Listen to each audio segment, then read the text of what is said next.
Hey, welcome back to a new meeting. We just take a few days of break, but we're back. So for this episode, we have, as in every episode, my friend Tiff, and as our guest, we have Nick. So welcome, guys. Hello. Hey, Nick, how are you? Okay, how are you? I'm good.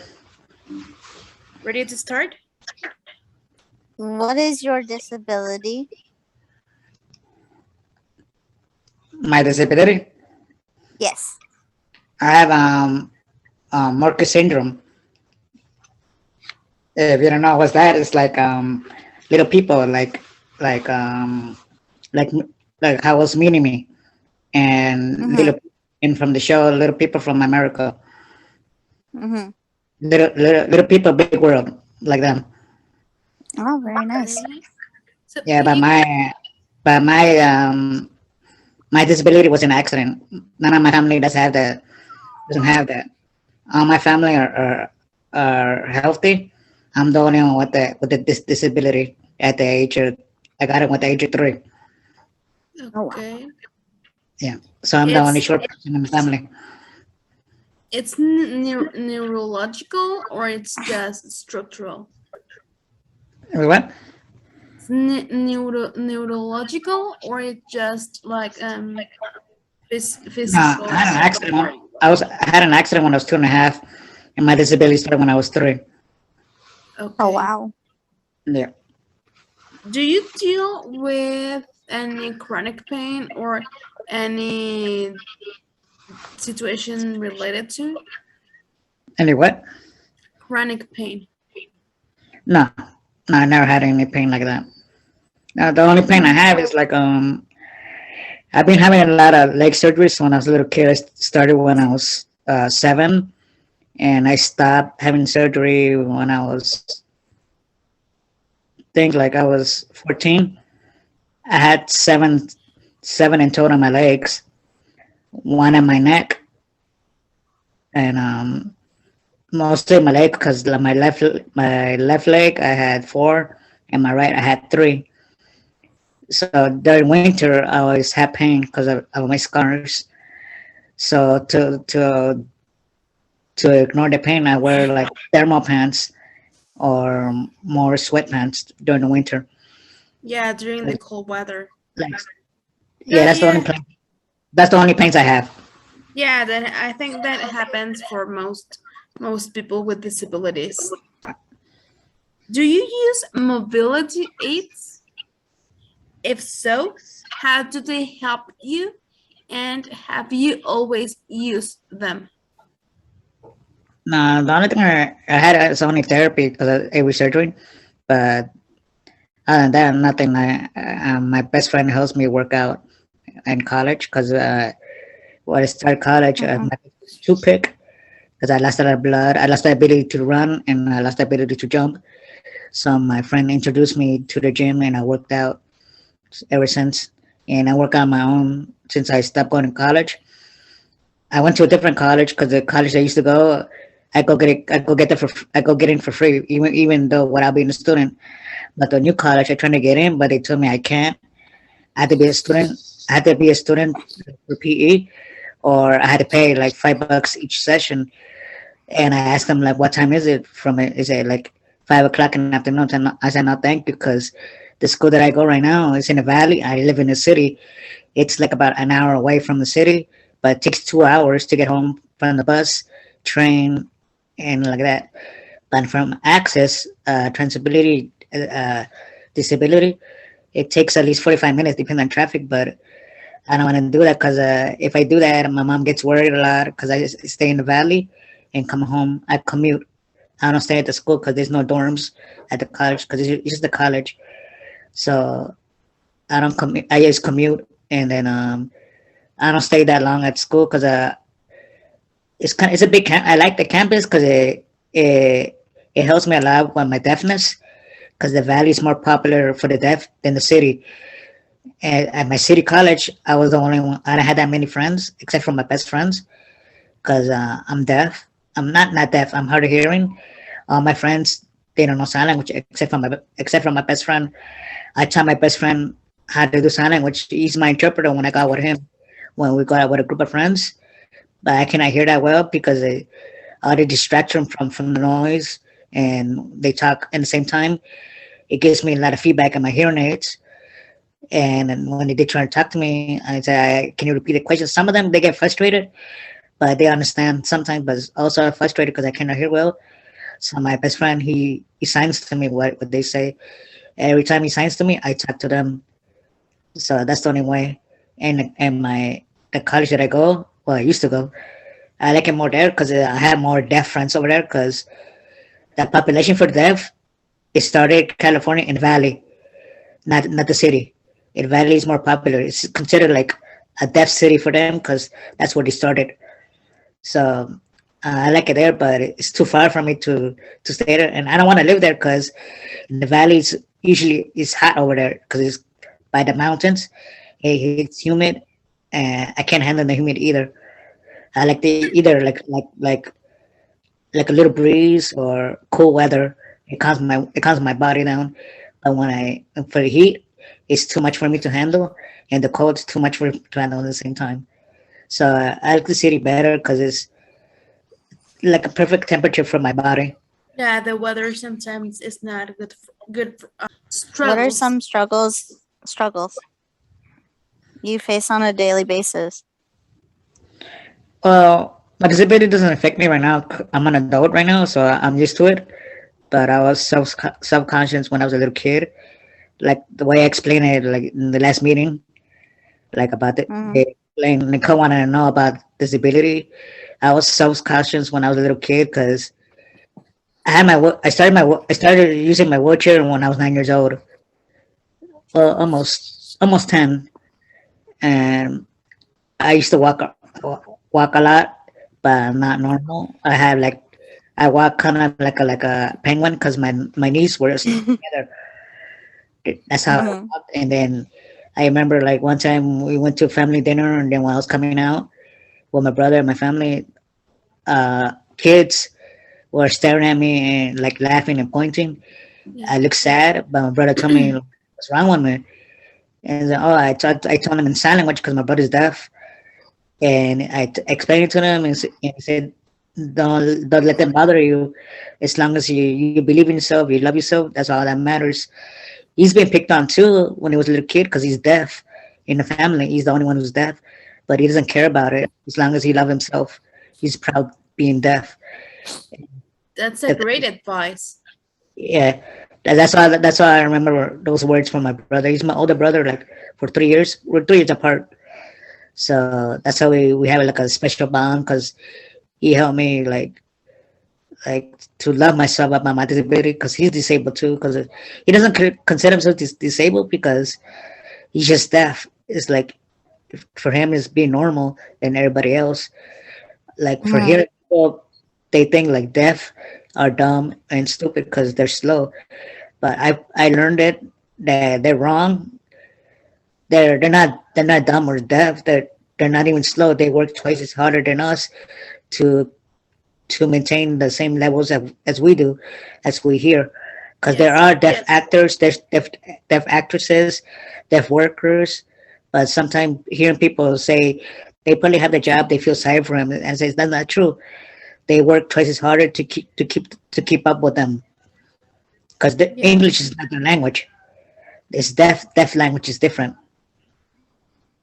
Yeah. Sometimes people with disabilities talking about any disability, we Yeah. kind of work twice as hard as other people because we don't have the same adaptations or the same.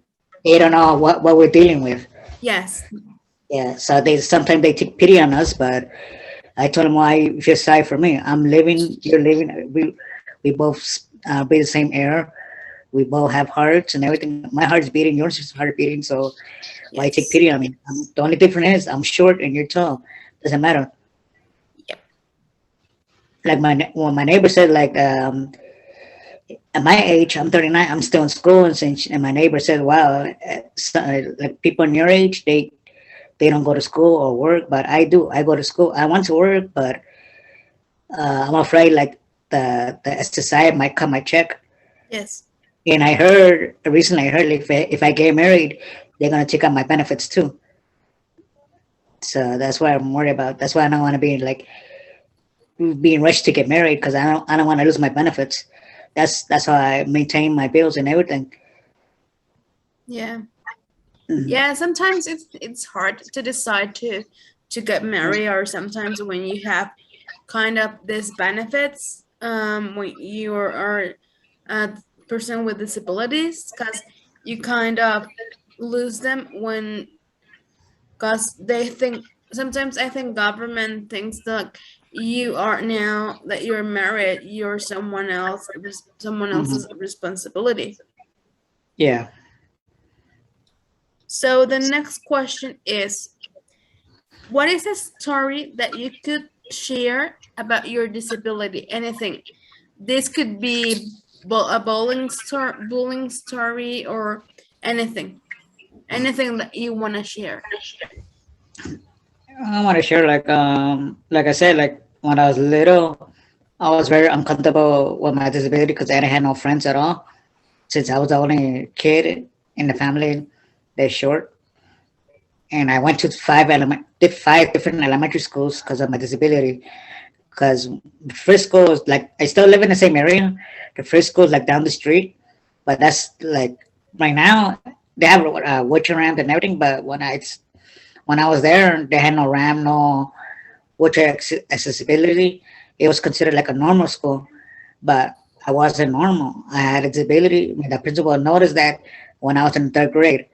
My mom always goes to my school, get my lunch or breakfast, whatever, because there's stairs. It's really high, and my mom was pregnant at the time. My sister, the principal was scared, like if my mom might fall, so they transferred me to a different school. The other school was kind of like I don't know how to. I don't want to disrespect them, but it's kind of like a slow people retarded school, Mm-hmm. like Mm-hmm. slow learners. I wasn't a slow learner. I was like a advanced kid. I was pretty active, and then they took me to a different school, and the same thing. I ended up only one semester. Then my fifth school. That's where I met my best friend. It was a it was three different kind of schools right there. It was like disability, like for me, and for the deaf, like for my brother, and a regular school. So I stayed there, and that's how I met my best friend. That's how he gave me more confidence about my disability, because his disability started when he was 9 years old. So I started when I was three. So he gave me the confidence, and he showed me. After that, we grew up together. We're considered like brothers from different mothers, because we still Yes. hang out and everything. In high school, he showed me how to take the bus, just in case, like if I miss the school bus, I don't know how to get home. So he told me where I live. So I told him, "Oh, just take one bus."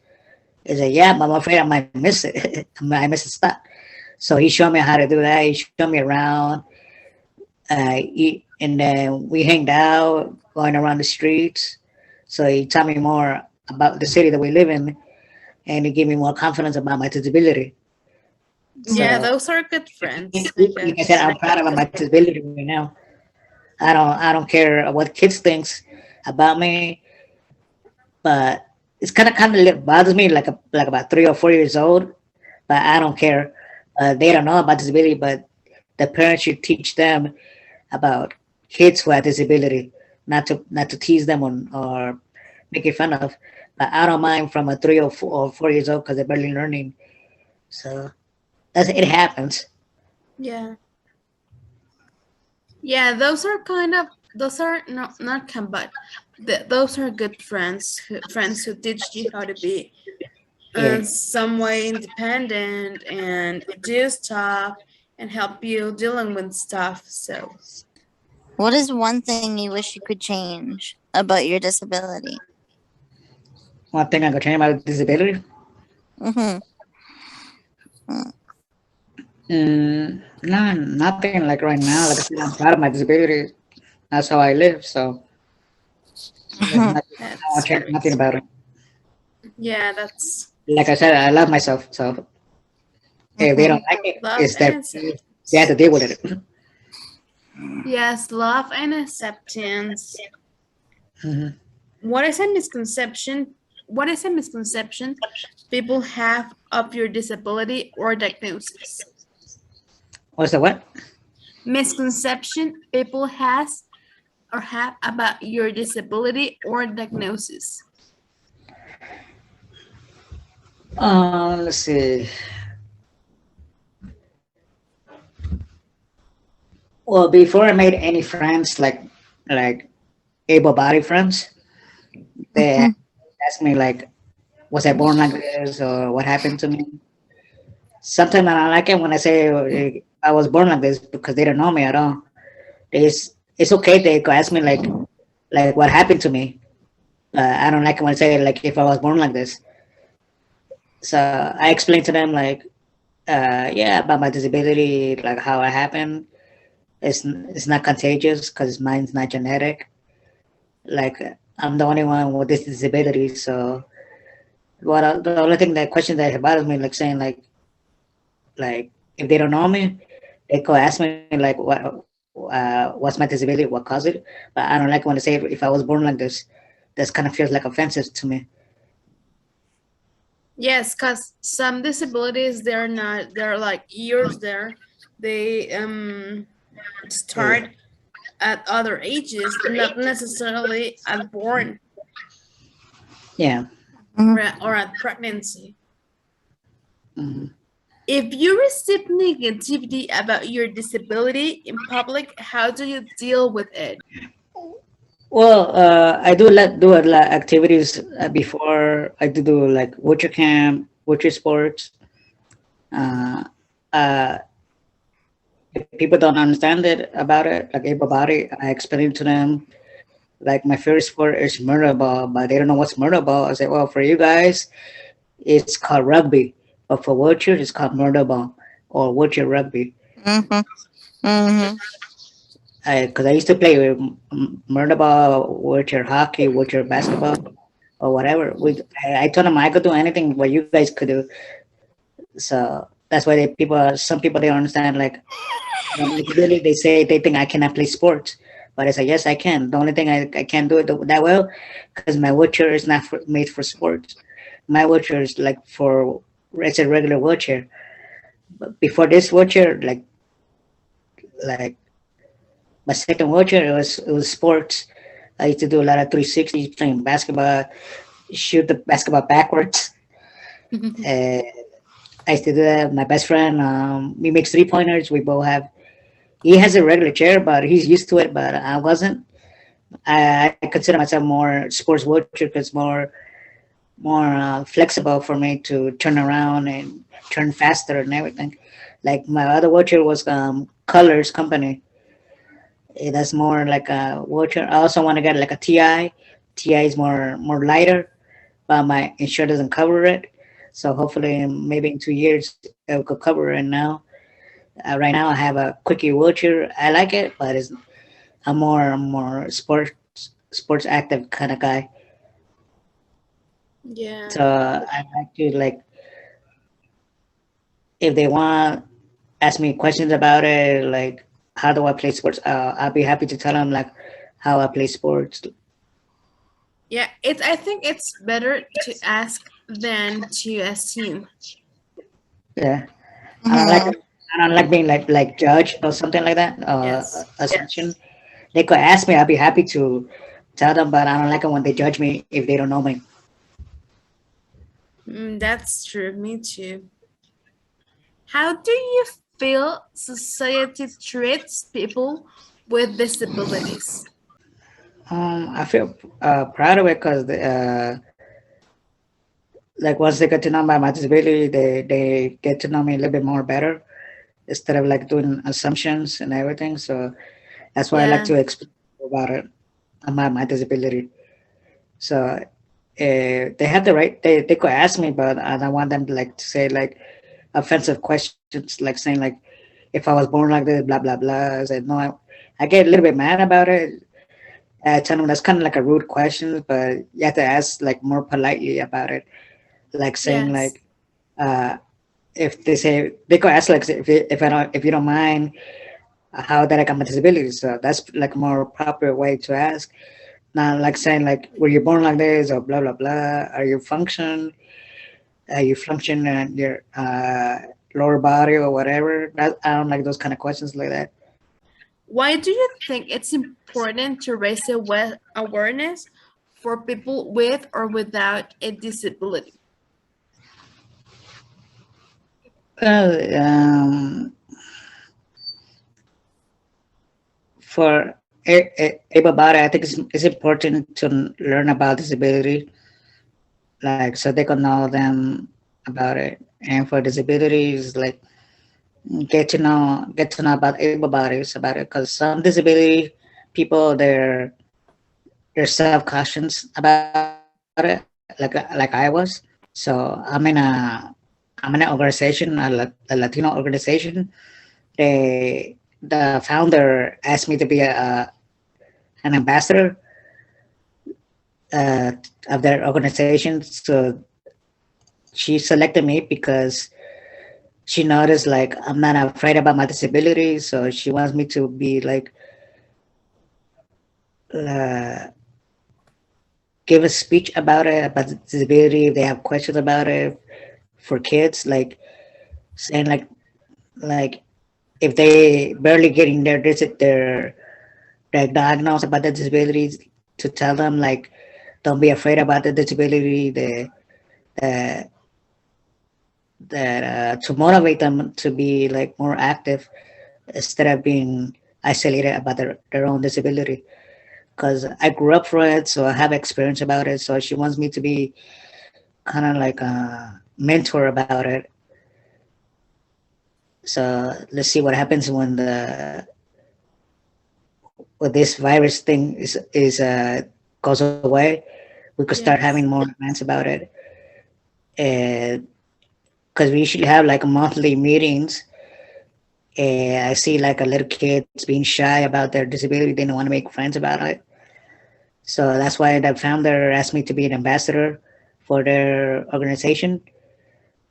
And because that foundation started with MS disability, because at her she has it too, but at her time when she got it, she had no access about her medical needs and everything. So that's why she founded that foundation. At first, she started with MS, but I told her I don't have MS. Mine is different. But she told me I'm welcome to join. She wants to know about my disability so I can learn about hers. So now she opened for any kind of people who have disabilities. Doesn't matter. You have to be a Latino or American or a black, whatever. Anybody's welcome. So we did a lot of stuff, good stuff right there. We did wish your wash, helped needy with a disability get haircuts, manicure, pedicures, beauty parlor. So once everything clears out, we're gonna start opening again. And she selected me to be an ambassador, take pictures, and also to teach sign language because Yes. I have two certificates about it, so I could start doing that. And since I like taking pictures, she told me I could be a photographer for that too. Yes. So, and I think she wants me to be like a mentor for kids that started with their disability to be more comfortable about themselves, like how I wasn't comfortable, but now I am. So she wants me to share my experience to them. That's awesome, Nick. Well, I think with this we kind of learned about you and what do you think about disabilities and some of your struggles and some short part. I believe there's more, but a short part of your disability. So, anything you wanna add, Tiff or Nick, and or both? I think I'm good. I don't know about you. Nick, So- do you wanna add something? No, I think I'm okay. Okay, thank you. So thank you so much for watching, and if you like this interview, please give it a like, share, comment, and subscribe. Our social media will be in the information box. Okay. Thank you so much. You're welcome.